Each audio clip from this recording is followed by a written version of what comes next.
우리 대예배를 준비하면서 우리 찬미가 266장 온 세상 위하여 찬양하시겠습니다. 온 세상 위하여 지어지었으니 만 백성 모두 나와서 주 말씀 들어라. 죄 가운데 빠져 죽어야 하는가. 구원의 음성 못 듣고 죽어야 하는가. 전하고 기도해 매일 증인 되리라. 세상 모든 사람 다 듣고 그 사랑 알도록 온 세상 위하여 그 복음 전하니 저 죄인 회개하고서 주 예수 믿어라. 죄인을 위하여 주 돌아가신 것 나 증거하지 않으면 그 사랑 모르리. 전하고 기도해 매일 증인 되리라. 세상 모든 사람 다 듣고 그 사랑 알도록 온 세상 위하여 주의 임하니 주 예수 이름 힘입어 이 복음 전하라.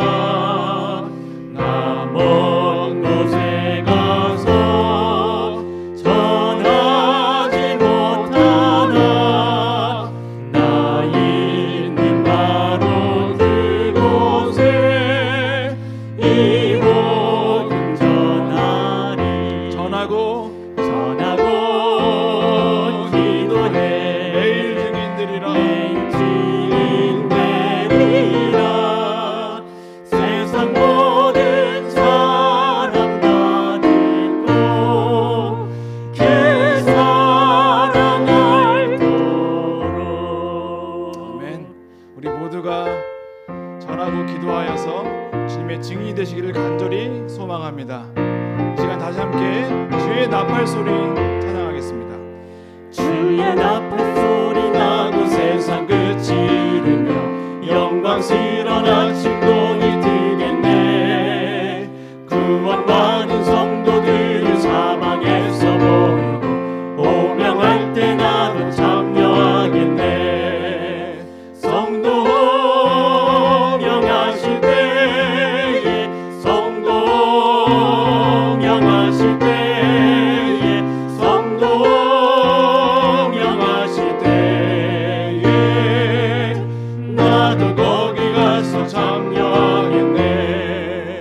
광명하고 맑은 아침 작은 성도 일어나 영화로운 새 생명을 얻겠네. 주의 택한 모든 성도 하늘 집에 모이고 오명할 때 나도 참여하겠네. 성도 호명하실 때 성도 오명하실 때에 성도 오명하실 때에 성도 오명하실 때에 나도 거기 가서 참여하겠네. 아침부터 저녁까지 주를 위해 일하며 귀하신 이의 사랑 전하세. 이 땅 위에 우리 할 일 모두 마친 이후에 오명할 때 나도 참여하겠네. 성도 오명하실 때에 성도 오명하실 때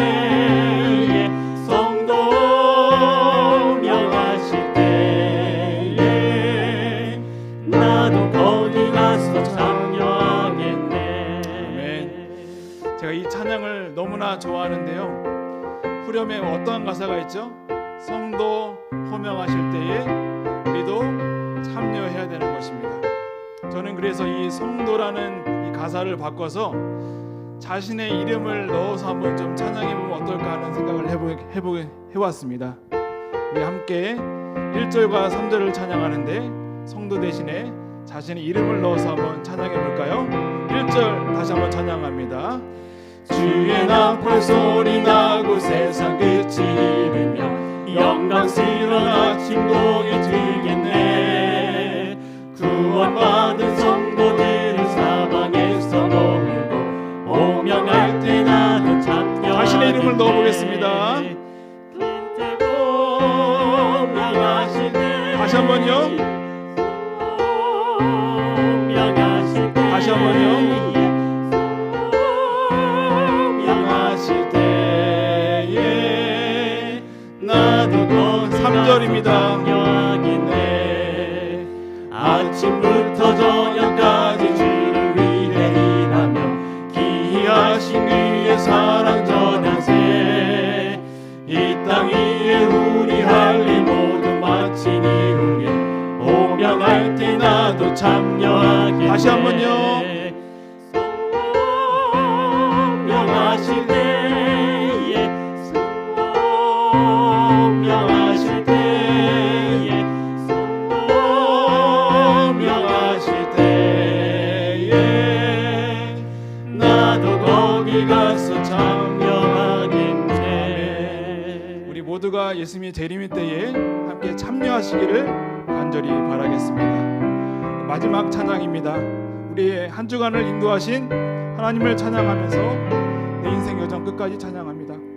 내 인생 여정 끝까지 주 나를 인도하셨네. 하늘을 향해 외치리 예수 인도하셨네. 매일 발걸음마다 예수 인도하셨네. 나의 모든 짐을 벗고 천사에게 하는 말 예수 인도하셨네. 내 걷는 발걸음마다 주 예수 보살피시어 승리에 찬송하도록 예수 인도하셨네. 매일 발걸음마다 예수 인도하셨네. 나의 모든 짐을 벗고 천사에게 하는 말 예수 인도하셨네.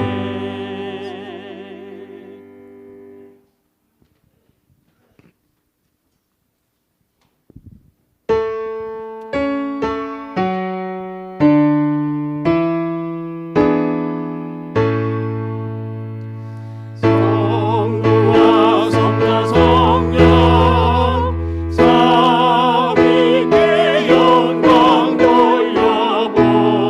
돌려보내세. 대초부터 이제까지 또 영생 무궁토록 성삼위께 아멘 아멘.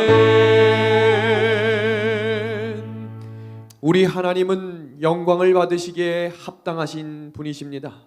아버지 하나님, 우리의 모든 마음과 정성을 다하여 주님께 예배드리고자 하오니 하나님께서 이 예배를 받아 주시옵소서. 예수 그리스도의 이름으로 간절히 기도하옵나이다. 아멘.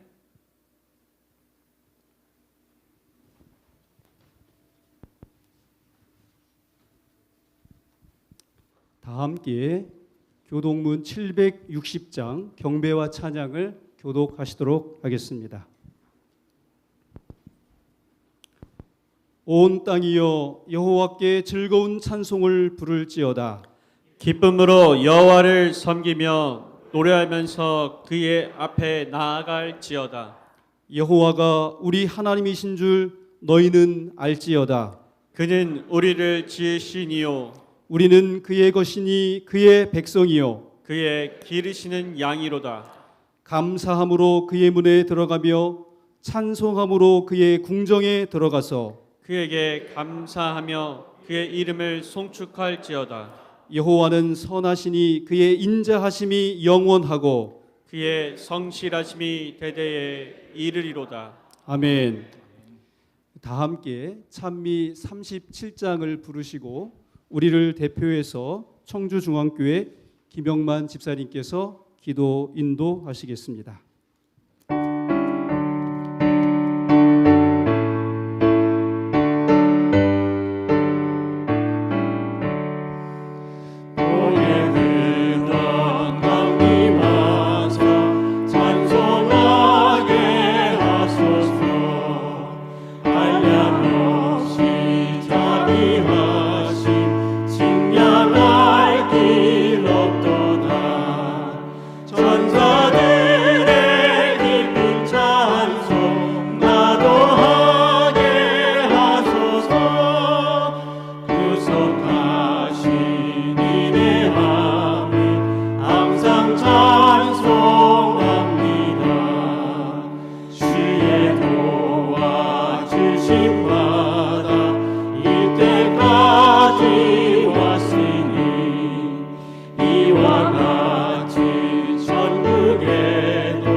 하늘에 계신 우리 아버지, 거룩한 안식일 주 앞에 나와 경배와 찬양을 돌리게 하시니 그 은혜에 감사합니다.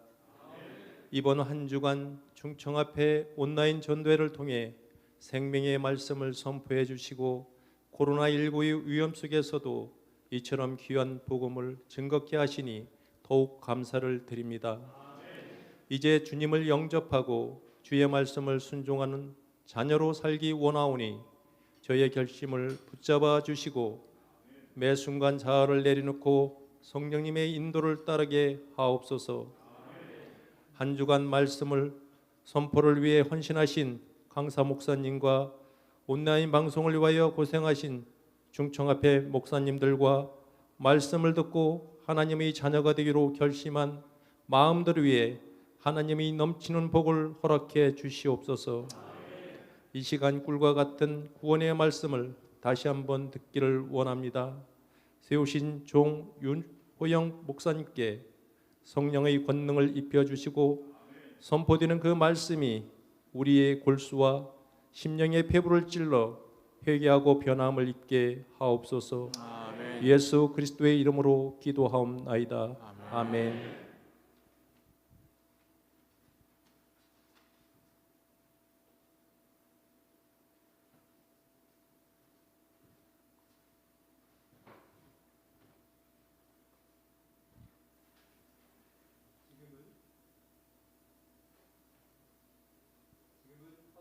시간입니다.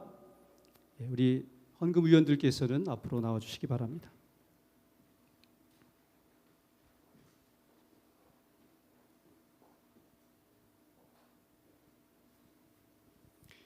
만군의 여호와가 이르노라. 너희의 온전한 11조를 창고에 들여 나의 집에 양식이 있게 하고 그곳으로 나를 시험하여 내가 하늘문을 열고 너희에게 복을 쌓을 곳이 없도록 붙지 아니하나 보라. 말라기 3장 10절의 말씀입니다. 준비하신 11조와 헌금을 주님께 드리겠습니다.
하늘에 계신 아버지 하나님, 저희에게 이 세상을 살되 살아갈 수 있는 능력을 주심을 감사합니다.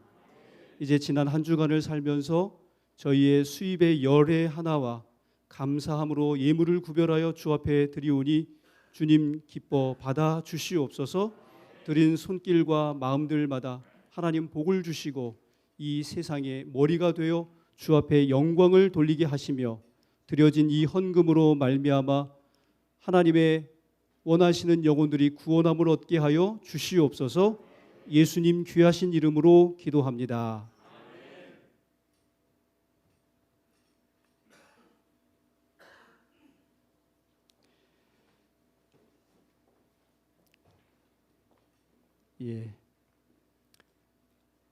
그동안 이 한 주간 우리 윤호용 강사 목사님을 통해서 귀한 은혜를 베푸셨음을 인하여 감사를 드립니다. 우리 충청합회의 각 교회에서 또 이 온라인 방송으로 참여하고 계신 우리 모든 교회와 성도님들께서도 동일한 은혜로 하나님 앞에 영광을 돌리셨을 줄 믿습니다. 이제 저희가 아쉬움을 가지면서 우리 강사 목사님의 마지막 말씀을 경청하려고 합니다. 목사님의 귀한 말씀, 그래도 희망, 그래서 희망이라고 하는 제목으로 말씀을 듣기 전에 우리 청주중앙교회 연동익 집사님의 귀한 찬양으로 하나님 앞에 영광을 돌리고 말씀을 듣도록 하겠습니다.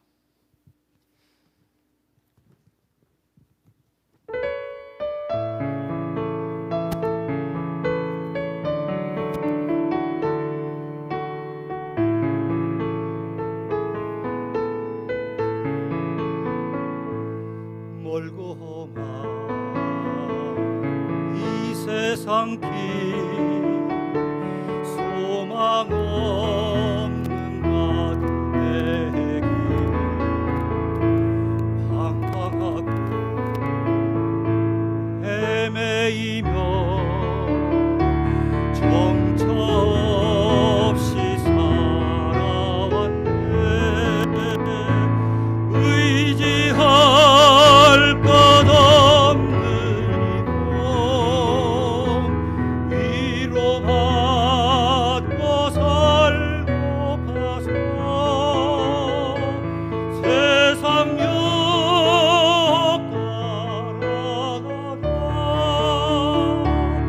모든 것을 다 잃었네. 무거운 짐 등에 지고 쉴 곳 없어 애처로운 곳 쓰러지고 넘어져도 위로할 자 내겐 없도다. 세상에서 버림받고 귀한 세월 방탕하다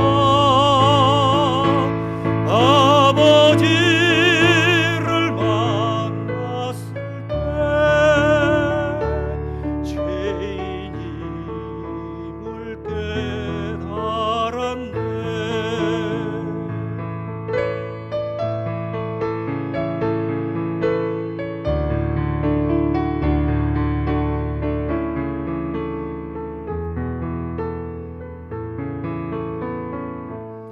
눈물로써 회개하고 아버지의 품에 안기고 죄악으로 더럽힌 몸 십자가에 못 박았네. 구원함을 얻은 기쁨 세상에서 제일이라 영광의 길 허락하신 내 주 예수 찬양하네. 영광의 길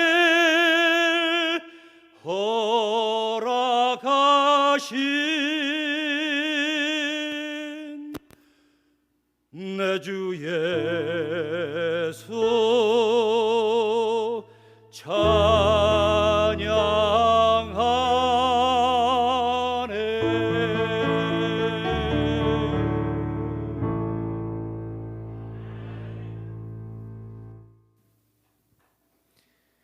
충청 믿음의 한 해 가족 여러분 안녕하십니까? 한 주간을 은혜 가운데 인도하신 우리 하나님께 영광과 찬양을 돌립니다. 우리 귀한 찬양을 들려주신 우리 귀한 집사님 성도님께 진심으로 감사드립니다. 한 주간 은혜 많이 받으셨습니까? 그 은혜는 하나님께서 주신 것입니다. 각자에게 꼭 필요한 말씀으로 그 심령 속에 성령 하나님께서 임재하여 주시기를 우리 예수님의 이름으로 간절히 소망합니다. 우리 오늘 안식일의 말씀 그래도 희망 그래서 희망. 지금 2020년의 삶을 없는 인생이라고 부릅니다. 무엇이 없을까? 10대에는 철이 없고 20대에는 답이 없고 30대에는 집이 없고 40대에는 돈이 없고 50대에는 일이 없고 60대에는 낙이 없고 70대에는 이가 없고 80대에는 처가 없고 90대에는 시간이 없고 100대에는 다 필요 없다. 정말 없는 인생을 살아가는 사람들이 사는 세상이지만 예수님을 믿고 살아가는 인생의 삶에는 있는 인생으로 바뀐다는 것입니다. 그럼 무엇이 있는 인생으로 바뀌나? 10대에 철이 들면 20대에 답도 발견하고, 30대는 집도 구하고, 40대에는 재산도 있고, 50대에는 여기저기서 오라는 것도 많고, 60대에도 즐거울 수 있고, 70대까지 이도 건강하게 관리할 수 있고, 80대에도 건강한 아내를 가질 수 있으며, 그리고 하늘 소망을 가지게 되어 90대에도 약속을 붙들고, 100대에는 인생을 통해 하나님께서 하신 모든 일을 다 감사할 수 있다. 아멘. 우리가 건강해서 행복할까요? 아니면 행복해서 건강할까요? 참 고민되는 질문입니다. 그런데 뉴욕 타임즈에서 이 문제를 무려 60년 동안 180명의 인생을 놓고 연구 결과를 작년에 발표했습니다. 몇 년 동안이요? 60년 동안 180명의 사람을 60년 동안 추적해서 그 인생을 계속해서 연구 결과를 발표한 것입니다. 그런데 그 인생의 결정적인 계기가 언제부터 시작되는가 봤더니 젊은 시절부터 입을 열었을 때 불평과 불만이 있었던 사람들의 노후는 밝지 않았다는 거예요. 그런데 젊은 시절부터 환경과 여건은 넉넉지 않았지만 그 입에서 감사의 이야기가 끊이지 않고 감사의 일기가 끊이지 않았던 사람들은 매우 건강한 노년을 보냈다는 연구 결과가 나왔습니다. 그 결과 발표문을 볼까요? 현재가 행복하다고 생각해야 건강하게 오래 산다라고 발표가 된 것입니다. 그렇다면 그 참된 행복은 어디서 오는가? 그 발표도 이렇게 났습니다. 행복은 부나 성공, 명예 혹은 열심히 노력하는 데 있지 않다. 좋은 관계가 사람을 건강하고 행복하게 만든다. 여기 성경에 등장하고 있는 인물들 한번 살펴보겠습니다. 사마리아 여인이 매일 목이 말랐습니다. 그런데 그 목말랐던 메마른 목이 예수님이 인도하시는 생명수를 마시자 마음 가운데 참된 행복이 회복되었습니다. 여기 막달라 마리아, 몸을 팔고 귀신 들렸던 이 여인이 예수님을 만나고 바른 관계를 회복하자 그의 인생이 전혀 다른 인생이 되었다는 것입니다. 돈만 밝혔던 삭개오, 그에게 내려오라고 이야기하시는 예수님을 경험하자 그의 인생이 완전히 변화되었음을 기억하셔야 합니다. 그래서 영감의 그는 우리가 항상 하나님과 바른 관계를 가지고 하나님을 의지하고 살면 마음이 안정되고 지속적인 행복을 가질 수 있다. 아멘입니다. 그래서 오늘 이 안식일 하나님께서 우리에게 말씀하십니다. 시편 136편 1절의 말씀입니다. 우리 한번 같이 읽어볼까요? 우리 방송으로 보고 계시고 각 가정과 온라인으로 참여하시는 모든 분들도 우리 한 목소리로 함께 읽어보겠습니다. 시작. 여호와께 감사하라. 그는 선하시며 그 인자하심이 영원함이로다. 아멘. 우리가 2020년 정말로 어려운 한 해를 보내고 있습니다. 그럼에도 불구하고 하나님이 지금 이 자리에 불러주셨습니다. 지금까지 지켜주셨습니다. 그리고 그 선하신 하나님께서는 우리의 인생의 발걸음을 끝까지 책임져 주심에 감사를 드립니다. 여기 글을 한번 볼까요? 10대의 자녀가 지금 당신에게 대들거나 심술을 부린다는 건 그 아이가 거리에서 방황하지 않고 집에 잘 있다는 뜻이고, 옷이 몸에 낀다는 건 내가 잘 먹고 잘 살고 있다는 뜻이고, 빨래거리와 다림질거리가 많다는 건 옷이 많다는 뜻이며, 가스요금이 많이 나왔다는 건 내가 따뜻하게 잘 살고 있다는 뜻이다. 누군가의 소리가 자꾸 거슬린다는 건 아직까지 내가 들을 수 있다는 것이고, 주차장 맨 끝에 겨우 한 자리 있다는 것은 내가 걸을 수 있고 물론 차까지 있다는 뜻이니 감사할 수 있지 아니한가. 여기 보시면 감사라고 하는 thanks는 think, 생각하다라는 어원에서 나온 단어입니다. 그래서 이 말은 한 번 더 깊이 생각하면 감사할 일이 얼마든지 있다는 것을 기억하라는 것입니다. 그래서 감사는 생각인 것입니다. 이번 한 주 감사하셨습니까?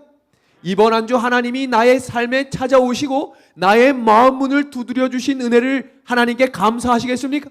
하나님은 그 감사를 통해 하나님과 바른 관계가 회복될 수 있음을 이야기하는 것입니다. 신앙에서 가장 중요한 신앙의 첫걸음은 감사라는 것입니다. 감사에는 3단계가 있습니다. 첫 번째는 조건부입니다. 하나님, 제가 이렇게 해주시면 감사하겠습니다. 그것은 온전한 감사가 아니라고 이야기했어요. 두 번째 감사는 때문에입니다. 이렇게 해주셨기 때문에, 이렇게 해주셨기 때문에. 그럼 그 때문에가 없어지면 모두 사라질 수 있다는 거예요. 감사도 사라질 수 있다는 것입니다. 그래서 성경적인 감사의 믿음의 자세는 전천후 감사입니다.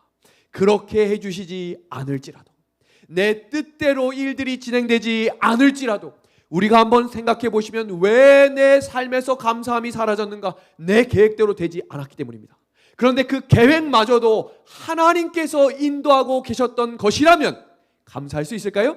감사할 수 있습니다. 그것이 바로 오늘 본문 시편 136편 1절의 말씀, 여호와께 감사하라. 그는 선하시며 그 인자하심이 뭐라고 되어 있어요? 영원하다고 이야기하셨습니다.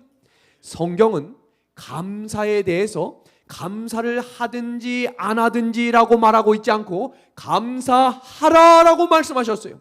그 말의 의미는 바로 감사는 명령이라는 것입니다.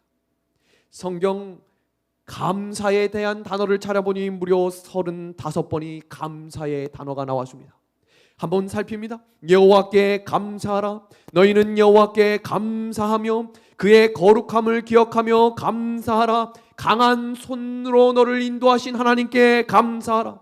너희는 또한 감사하는 자가 되라. 또 무엇을 하든지 하나님께 감사하라. 그에게 감사하며 그 이름을 송축할지어다. 아멘.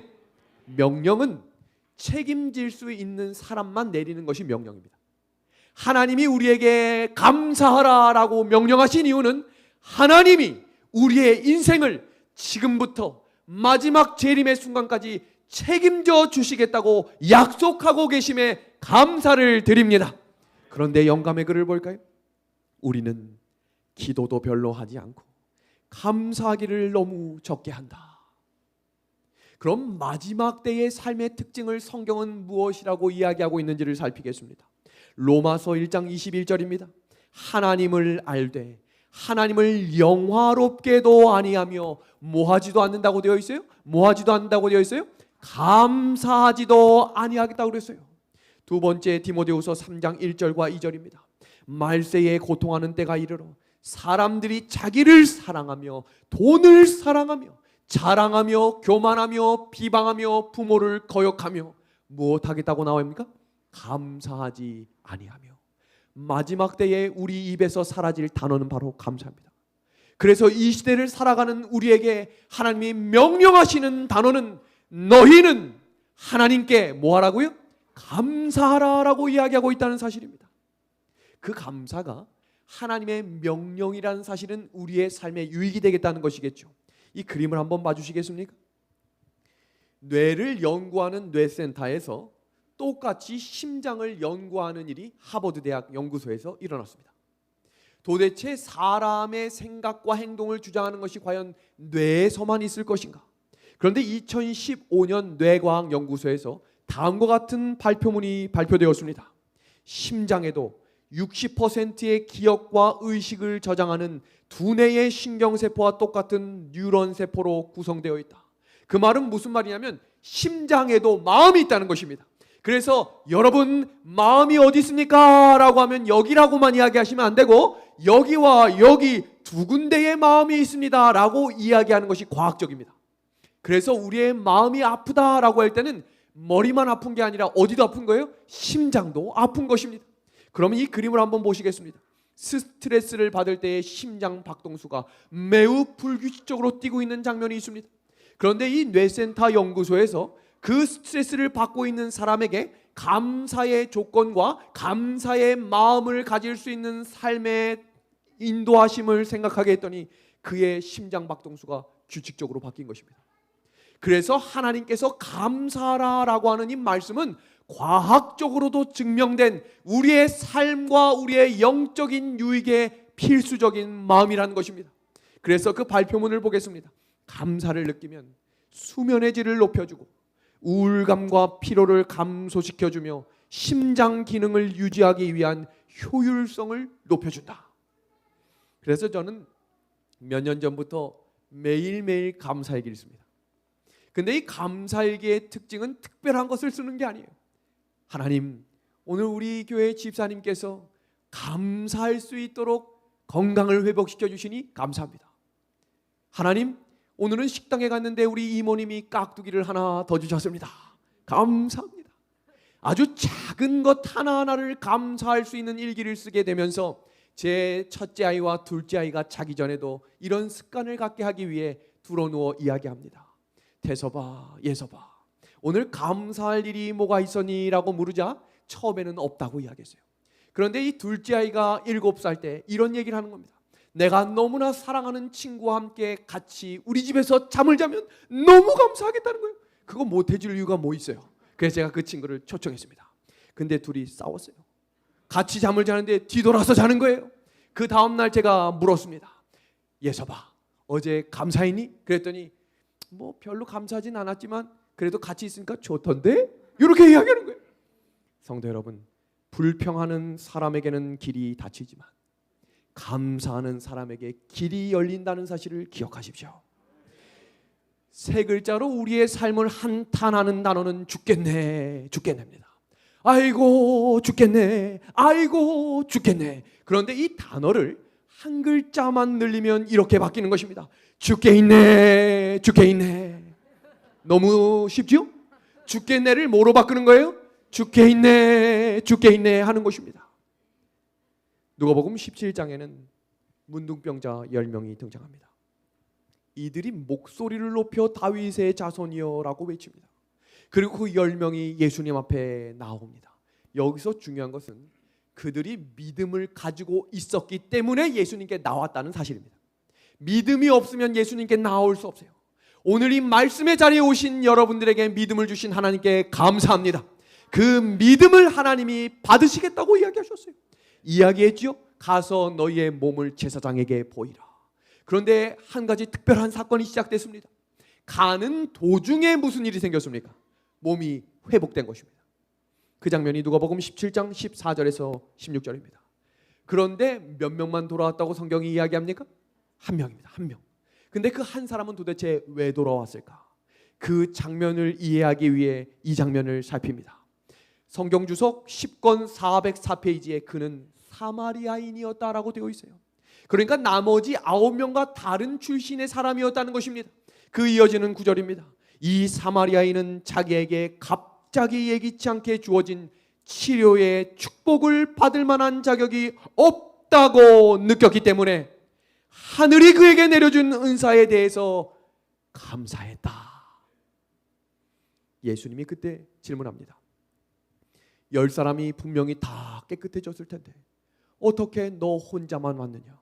여기서 우리는 굉장히 중요한 사실 하나를 발견합니다. 예수님은 단 한 번도 죽은 사람을 고쳐주고 38년 된 중풍병자도 일으키고 귀신 들린 자와 눈 없는 자의 소경의 눈을 뜨게 해주셨지만 한 번도 왜 너 감사하지 않느냐고 물은 적이 없어요. 왜냐하면 예수님은 공치사를 따지는 분이 아니기 때문입니다. 그런데 왜 이 장면에서만 유일하게 도대체 그 9명은 어디 있느냐라고 물었습니다. 이 장면을 이해하시기 위해 한 예화를 들려드리겠습니다. 10명의 문둥병자가 문둥병이 걸리면 가족과 함께 살 수 없이 저 성 밖으로 쫓겨나야 합니다.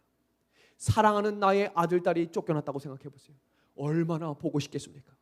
그런데 갈 수가 없어요. 볼 수도 없어요. 그런 상황 속에 몸이 났습니다.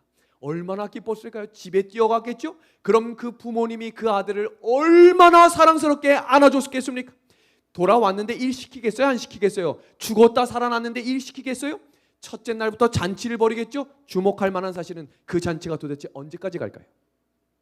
언제까지 드러누워 있는 아들, 딸을 보며 아이고 내 이쁜 아들, 내 이쁜 딸 하시겠어요? 길어도 일주일이 지나면 너 언제까지 누워 있을 거야? 2달이 지났다고 생각해 보세요. 너 지금 정신이 있는 거야? 없는 거야? 사람이 주는 기쁨은 잠시라는 거예요.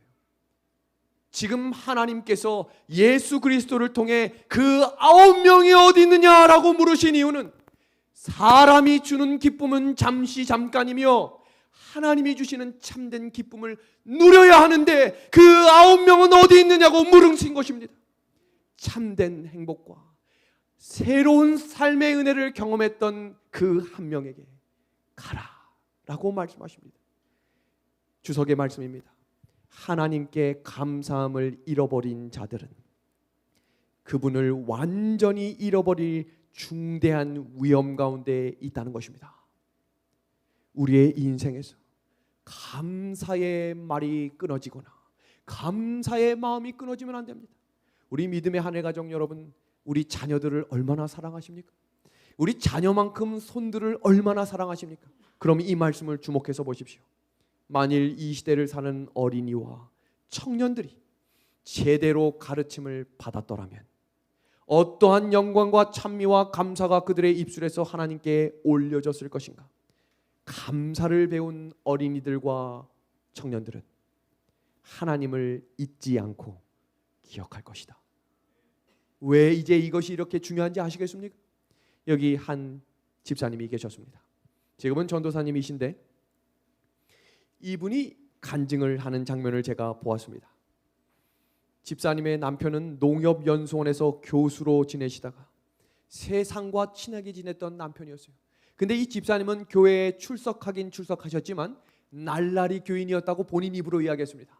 교회에 오고 싶을 때 왔다가 오기 싫거나 보기 싫은 사람이 있으면 교회를 안 나갔던 사람인 거예요. 그런데 어느 날 이 남편이 정말로 신실한 집사님에게 전도를 받았는데 이 교수님이 얼마나 교회를 열심히 나가냐면 교회 1시간 전에 나가서 교회 정리를 하는 것입니다. 교회가 다 끝나고 제일 늦게 남아서 목사님께 수고하셨습니다 라고 인사하며 제가 무엇을 도울 일이 없겠습니까? 라고 이야기하는 거예요. 옆에 있는 집사님이 마음이 불안한 것입니다. 본인은 원래 오고 싶을 때 오고 가고 싶을 때 가야 되는데 남편이 교회를 떠나지 않는 것입니다. 이걸 어떡하나 하다가 점점 교회에 가까이 오기 시작했어요. 그러던 어느 날 이 남편에게 결장함이 찾아왔습니다. 정말로 신실한 교인이 되었는데도 불구하고 열심으로 온 교인이 한 마음과 이 집사님이 새벽까지 기도하며 하나님께 기도했습니다. 하나님 낫게만 해주십시오. 낫게만 해주십시오. 그런데 남편이 죽었습니다. 얼마나 큰 실망이 왔을까요? 그리고 이 집사님도 교회를 떠났어요. 그리고 긴 세월이 지나 다시금 교회 한번 가볼까 하고 교회를 찾아왔습니다. 그런데 그날 마침 한 장로님이 간증을 하시는 시간이었어요. 그런데 그 장로님이 남편과 똑같은 암에 걸렸던 거예요. 그런데 그 간증문이 이거였어요. 하나님께서 나의 암을 낫게 해주셨습니다. 그런데 이 집사님이 화가 머리끝까지 치솟은 것입니다. 하나님, 장로 기도는 들어주고 집사 기도는 안 들어줍니까? 저 장로는 낫게 해주셨는데 왜 제 남편은 죽게 놔두셨습니까? 엘리야와 엘리사가 있습니다. 우리 성도님들이 생각하실 때 엘리야가 더 인상적이세요? 엘리사가 더 인상적이세요? 아마 이렇게 질문하면 많은 분들이 엘리야라고 대답하실 거예요. 왜냐하면 엘리야는 하늘에서 뭘 내려오게 했죠? 불이 내려오게 했잖아요.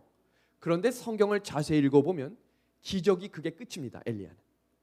그런데 엘리사는 살아가며 수많은 기적들을 경험했고 사람을 살리기도 했어요. 죽은 사람까지 살렸습니다.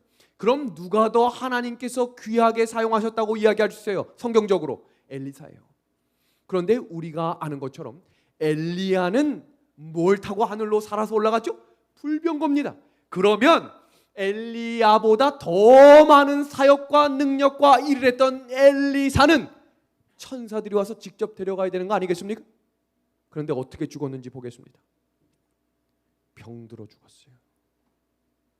지병이 있었는데 그 병이 낫질 않은 거예요.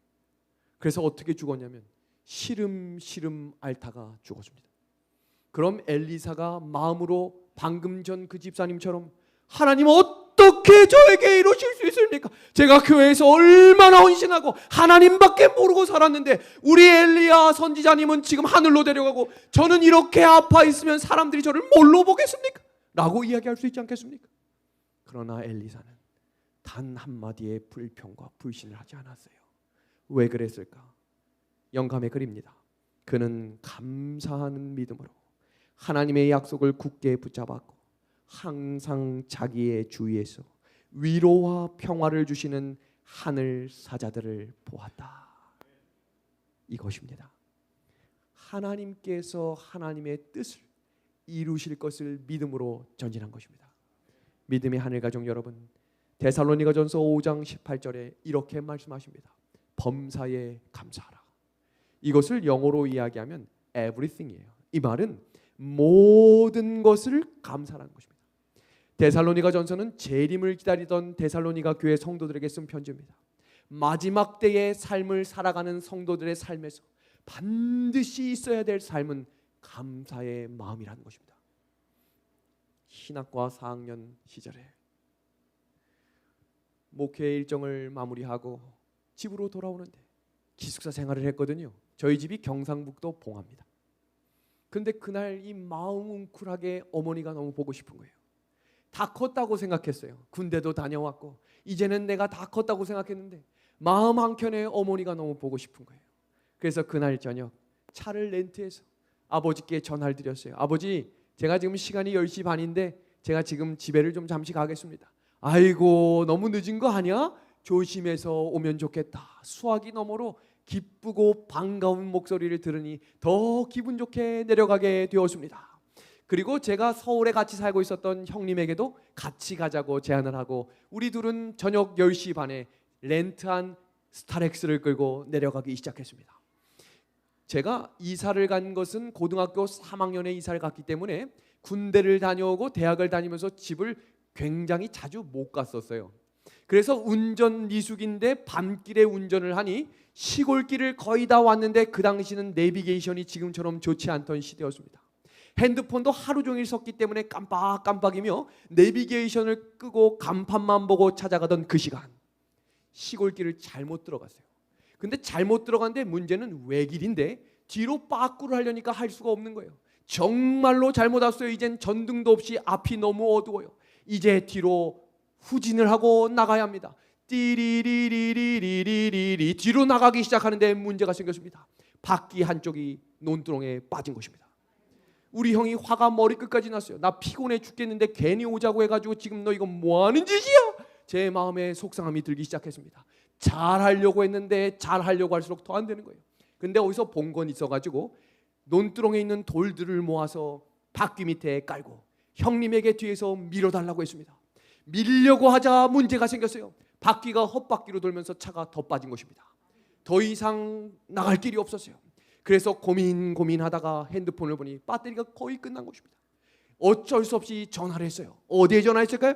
119에 전화했습니다. 119에 전화했습니다. 밤 12시가 넘은 그 시간 구급차에게 전화한 거예요. 제발 좀 도와주십시오. 그랬더니 들려오는 수화기에 이런 이야기를 하는 거예요. 어디십니까? 제가 어딘 줄 알면 전화했겠습니까? 어딘지를 몰라서 전화한 건데 제발 좀 도와주십시오라고 이야기했더니 수화기 너머에서 이렇게 이야기하는 거예요. 죄송하지만 그 위치를 알아야 우리가 갈 수 있는 것 아니겠습니까? 하고 위치를 확인하고 좀 도와주십시오.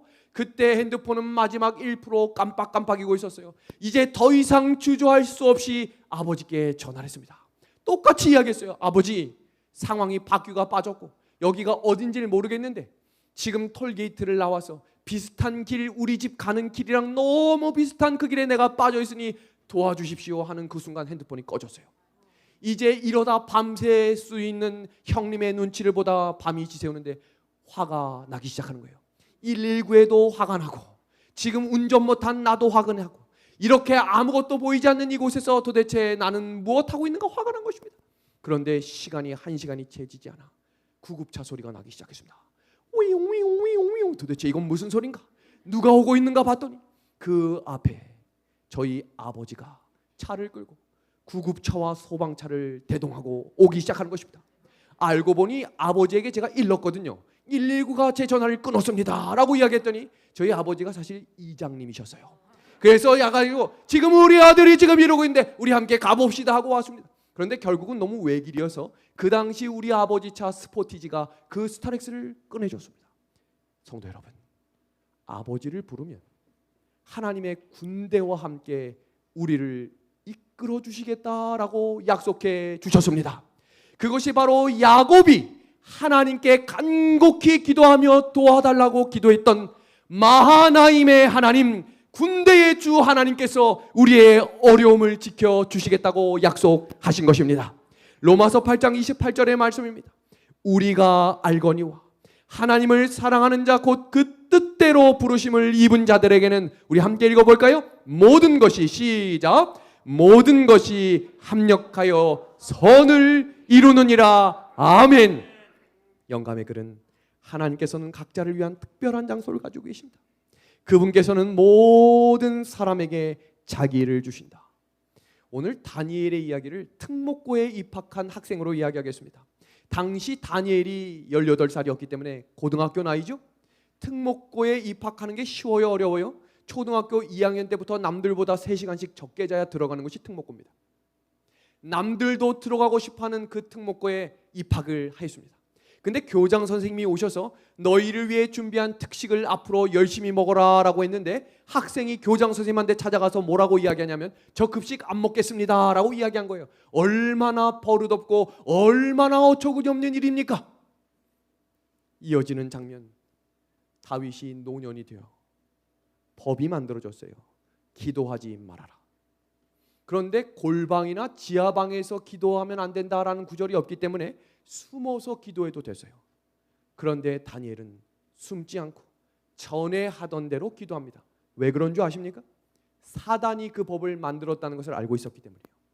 예레미야 5장 1절에 한 사람이 하나님의 뜻에 맞게 기도하기 시작하면 하나님이 움직이신다는 사실을 알고 있었던 다니엘이 기도하자 사단이 법령을 만들어 기도하지 못하게 만든 것입니다.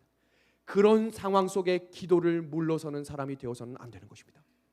작정하여 목숨을 걸고 기도합니다. 여기서 중요한 사실은 다니엘은 사자굴에 들어갈지라도 나를 구해달라고 기도한 적은 없어요. 하나님, 제가 이곳에서 죽을지라도 하나님의 뜻이 이루어지기를 기도합니다. 그게 믿음의 기도입니다. 다니엘의 세 친구가 풀무불에 들어가서 무리를 건져 주십시오라고 기도한 게 아니라 우리가 죽음으로 하나님께 영광이 되게 하시고 여기에 하나님을 잊은 주의 백성들이 깨어날 수 있도록 도와주십시오라고 기도한 것입니다. 성도 여러분, 우리들이 기도하는 내용입니다. 기도하는 유형은 3가지가 있어요. 첫 번째는 기도하지 않으면서 걱정만 하는 사람, 두 번째는 기도하면서 걱정도 하는 사람, 세 번째 기도하기 때문에 걱정하지 않는 사람. 우리 성도님들은 어디에 속하십니까? 저는 아마 두 번째인 것 같아요. 저는 믿음이 연약하고 자주자주 넘어지기 때문에 하나님이 항상 저를 지켜주지 않을 수가 없을 겁니다. 제가 하나님께 기도하는 장면이 항상 친구처럼 기도하라고 하셨죠? 하나님 도와주시옵소서라고 하는 이 기도는 친구에게 하는 이야기가 아니죠. 하나님 듣고 계시죠? 하나님 화이팅. 왜요? 이제 하나님이 우리를 부르신 겁니까? 내가 여기 선택해서 온 겁니까? 우리가 배웠죠? 너희를 선택해서 불렀다 그랬습니다. 그럼 그 말은 하나님이 책임지실 일이 점점 많아지고 있는 것입니다. 그래서 우리가 기도하기 시작하는 순간부터는 그 책임이 하나님께 넘어가는 것입니다. 그래서 우리가 할 때 기도를 어떻게 하시면 되냐면 화이팅만 외쳐주시면 돼요. 누가 일하실 거예요? 하나님이 일하시는 것입니다. 자, 여기 질문 한번 해보겠습니다. 하나님은 우리가 무엇을 필요로 하는지 다 아신다. O입니까? X입니까? O. 한 가지 더 질문입니다. 하나님은 반드시 우리가 원하는 대로 응답해 주시는 것은 아니다. O입니까? X입니까? 그럼 왜 기도합니까? 하나님은 무엇을 필요로 하는지 다 알고 우리가 기도하는 대로 다 들어주시는 게 아닌데 그럼 왜 기도하죠? 지금 속으로 아 그렇네 이렇게 하시면 안 됩니다. 왜냐하면 기도는 내가 기도하기 전보다 점점 더 하나님과 가까워져서 하나님의 뜻이 무엇인지를 깨닫기 위해 하나님이 우리에게 주신 은혜의 선물이기 때문입니다. 그래서 문제는 사람이 가지고 있지만 해답은 누가 가지고 계신 거예요? 하나님이 가지고 계신 것을 믿음으로 전진하는 것이 바로 기도의 마음입니다. 영감의 글은 우리를 위하여 세우신 하나님의 계획들을 성공시키기 위해서 자주 우리들이 세운 계획들을 실패하게 하신다. 그러나 우리에게 가장 큰 축복이 되었다는 사실을 우리 하늘나라에 가서 하나님이 깨닫게 해주시겠다고 약속하셨습니다. 여기 이 그림을 한번 봐주시겠습니까? 이 아이는 지금 아빠가 비 맞고 있는 거 알까요? 모를까요? 모르고 전진하는 거예요. 그런데 이 아빠는 내가 비 맞고 있다라고 아들에게 이야기하지 않아요. 이것이 우리 하나님의 마음입니다. 우리는 모르지만 하나님이 우리를 보호해주고 계시기 때문입니다. 이제 우리 성도님들이 가장 궁금해하는 건축 두 번째 이야기가 시작합니다. 굉장히 집중하는 눈빛들이 반짝반짝이고 있습니다. 시작합니다. 어제 말씀을 못 들으신 분들은 꼭 어제 말씀을 청취하셔야 합니다. 이번 주 한 주 말씀은 시리즈로 되어 있기 때문에 하나하나가 다 의미가 있고 단계 전진하는 것입니다. 그리고 하나 제가 부탁드리고 싶은 것은 절대로 말씀만 들으시면 안 됩니다. 우리의 굳어진 마음은 찬양으로 녹아져야 되기 때문에 잘 준비된 경배와 찬양을 들으며 함께 찬미하시고 준비된 창을 들어야 말씀을 들을 밭이 준비되는 것입니다. 이번 기간에 은혜가 있었던 것은 말씀 때문이 아니라 준비된 기도의 응답으로 이루어졌음을 기억하십시오. 그래서 앞으로 가정에서 예배 드리시거나 이럴 때에도 휴대폰으로 딱 말씀 스타트, 성도 여러분 이렇게 시작하면 그러면서 설거지를 하면서 들으면 그것은 은혜가 되지 않아요. 기도하면서 간절한 심령으로 예배에 참여하시기를 부탁드립니다. 은하수 교회의 3명이 시작한 이 교회, 건축 헌금으로 함께 시작한 이 교회, 땅을 3억 3,100만 원에 산 이 교회. 그런데 문제가 코로나가 터졌다고 그랬죠? 시작되었습니다. 전진하기 위해 필요한 것이 너무 많은데 전진이 멈추게 된 것입니다. 저는 믿음이 연약한 사람입니다. 자주 넘어집니다. 그래서 하나님께 매달립니다. 하나님이 해결해 주시지 않으면 제가 어떻게 나가겠습니까? 그리고 기도 끝에 뭐 하는 거예요? 화이팅! 누가 책임지는 거예요? 하나님께서 책임지십시오.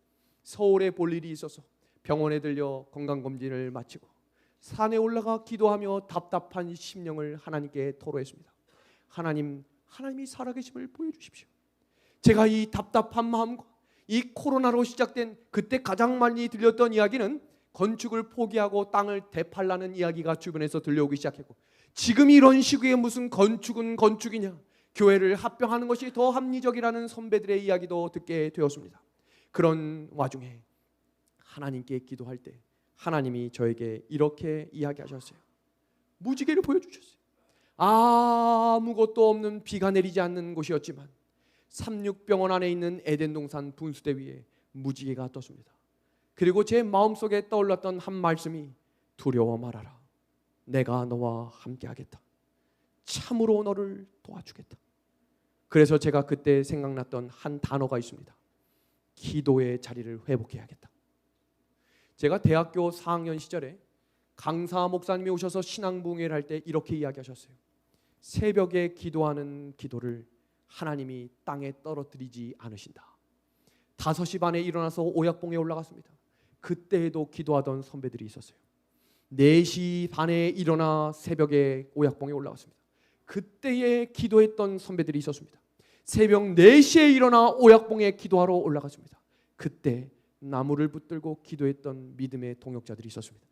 그분들이 바로 우리와 함께 목회를 하고 있는 목사님들이에요. 그때 그 눈물로 했던 기도들을 함께 회복하기 시작했습니다. 그리고 그때 전진했던 것이 바로 특별 새벽 기도였습니다. 여기 그림을 보시면 전교인 특별 새벽 기도입니다. 전교인 몇 명이라고 그랬죠? 15. 그럼 새벽 기도에 몇 명 나왔다고 했죠? 3명. 전교인 새벽 기도의 운동을 시작했습니다. 몇 명이 나왔을까요? 얼마나 많이 나왔는지 깜짝 놀라실 것입니다. 6명 나왔습니다. 대단합니까? 3명 나오던 데서 6명 나왔으니까 2배 성장하네요. 전진하기 시작했어요. 그런데 하나님께서 그때부터 일을 하기 시작했습니다. 건축을 시작하려면 돈이 있어야 하는데 돈이 없었죠. 그래서 제가 2 아들을 앉혀놓고 설명했습니다. 아빠가 이제 하나님을 믿고 건축을 전진할 것인데 너희들도 헌신하면 좋겠다. 그랬더니 첫째 아이가 이렇게 묻는 거예요. 아빠, 헌신이 뭐야? 너가 갖고 있는 것 다 하나님께 드리면 어때? 첫째 아이는 언제나 생각을 많이 하기 때문에 그러면 내가 갖고 있는 10,000원을 하나님께 드려보면 어떨까? 충분하다. 그랬더니 둘째 아이는 별로 생각이 없어요. 난 내가 가진 거 다 내놓을게. 5만 원을 냈습니다. 그 아이에게 5만 원은 그 당시 갖고 있던 전 재산이었어요. 이제 됐다. 전진이다. 2번째 건축 헌금일이 되었습니다. 제가 2 아이의 이야기를 했겠죠? 믿음의 가족들에게 선포했습니다. 가지고 있는 것 다 내십시오. 하나님께서 일하실 수 있도록 우리가 가지고 있는 것을 다 내십시오. 그리고 제가 선포했어요. 이제부터 전진할 건데 제가 건축 헌금 몇 번 할지 모릅니다. 믿음을 가지고 전진하실 분들만 함께 나아갑시다. 15명 모두 아멘 했습니다. 그리고 제가 그 가정마다 방문해서 너무 힘드시거나 어려우면 부담 없이 내지 않으셔도 됩니다 라고 양해를 드렸습니다. 시작했습니다. 우리들은 항상 그분의 계획을 볼 수 없다. 그러나 그는 가장 적합한 때에 우리들에게 그들을 보여줄 것이다. 한 사건이 생겼습니다. 춘천 은하숙교회는 재림마을에 연동되어 있는 미라소 설교 방송을 2년 전부터 시작했습니다. 매 안식일마다 설교가 끝나면 100여 명의 성도들이 함께 말씀을 들었던 그 말씀 자리에 2차 헌금일이 끝나고 난 그 다음날 새벽에 깜짝 놀라게 되었어요. 하루 사이에 18,000명이 설교를 들은 것입니다. 몇 명이요? 18,000명. 그날부터 연락이 오기 시작하는 거예요. 한글입니다.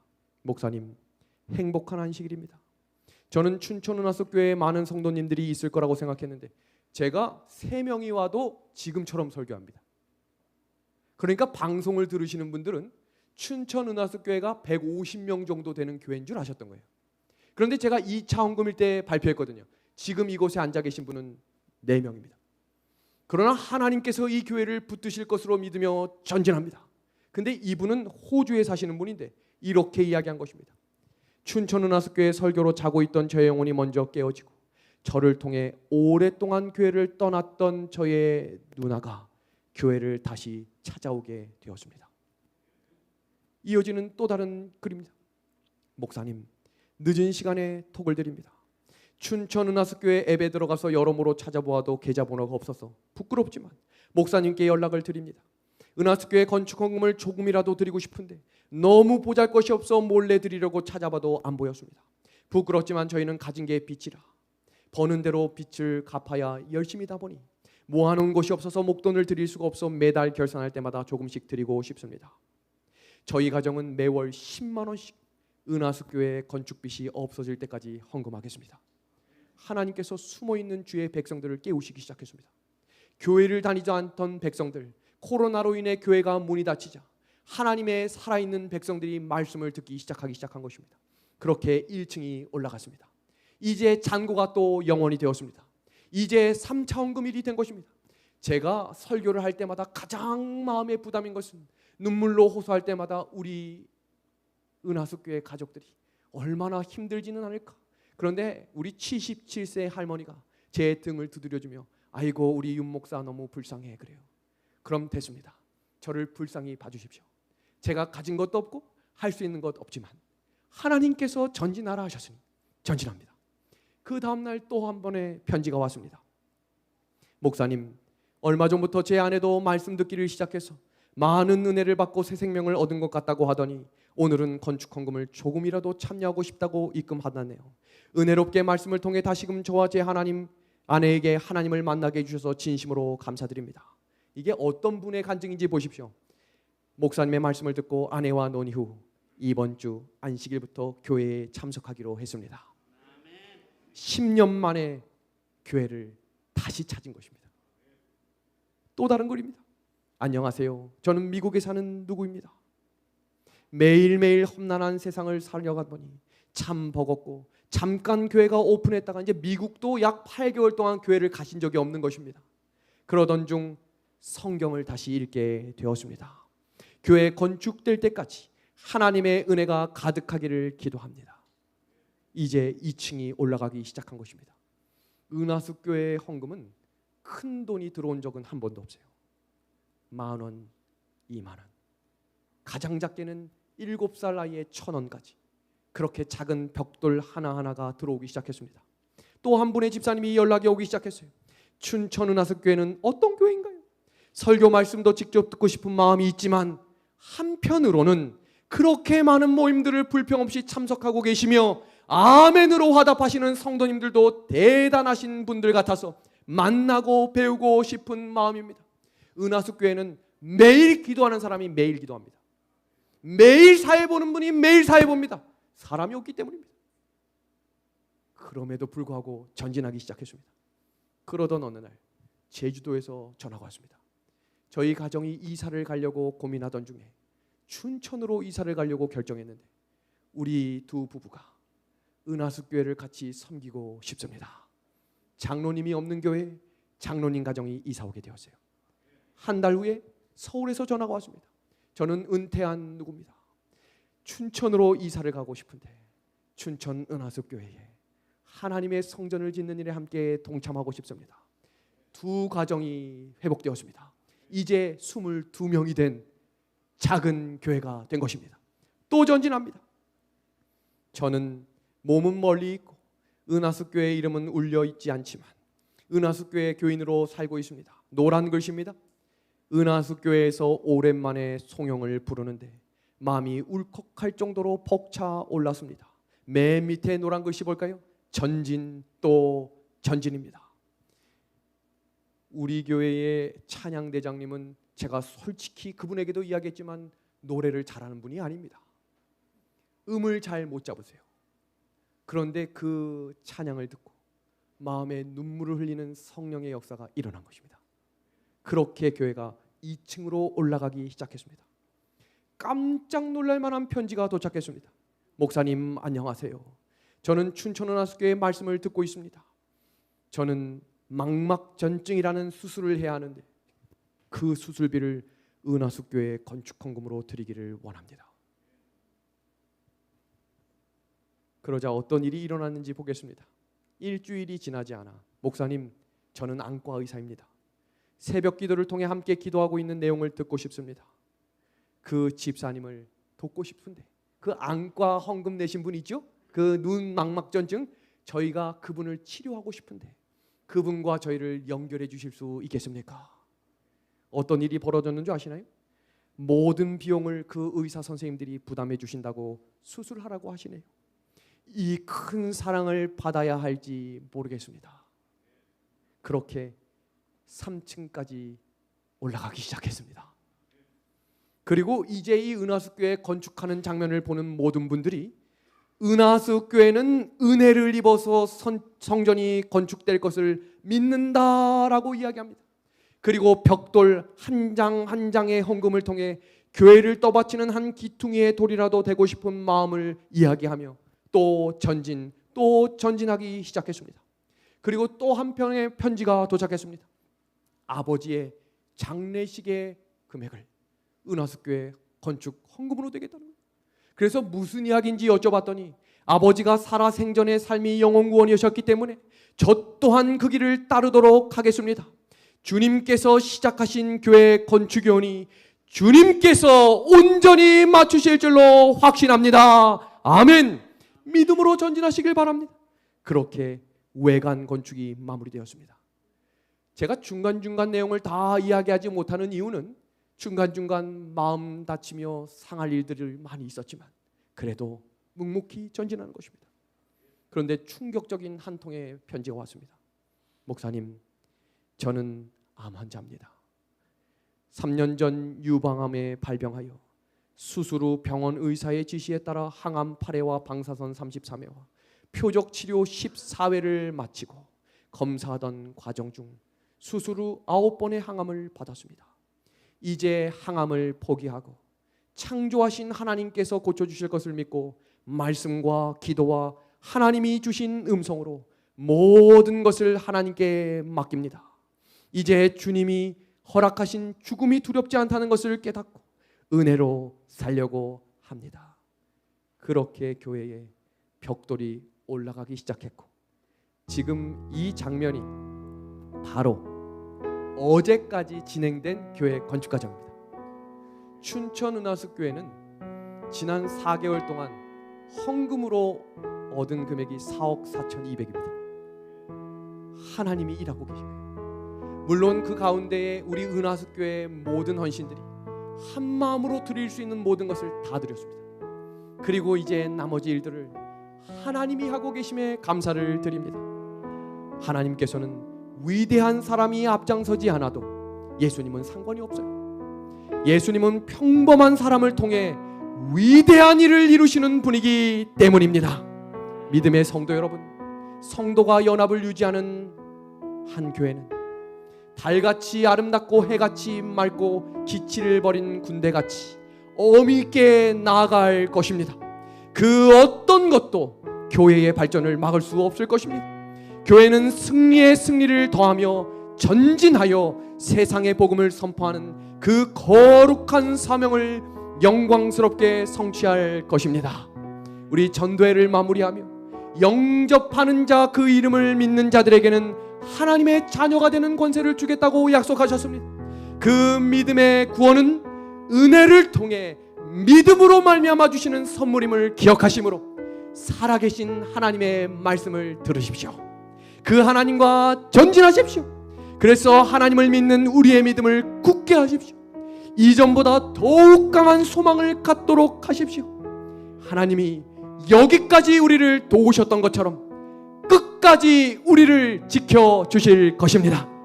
우리를 불러주신 하나님께 우리 순종하는 마음으로 우리 예수님 재림하시는 그날까지 이 길 포기하지 않고 좁고 때로는 힘들어도 이 길 끝까지 걸어가는 우리 믿음의 한 해 가족 되기를 바라며 우리 안식일 말씀을 마칩니다.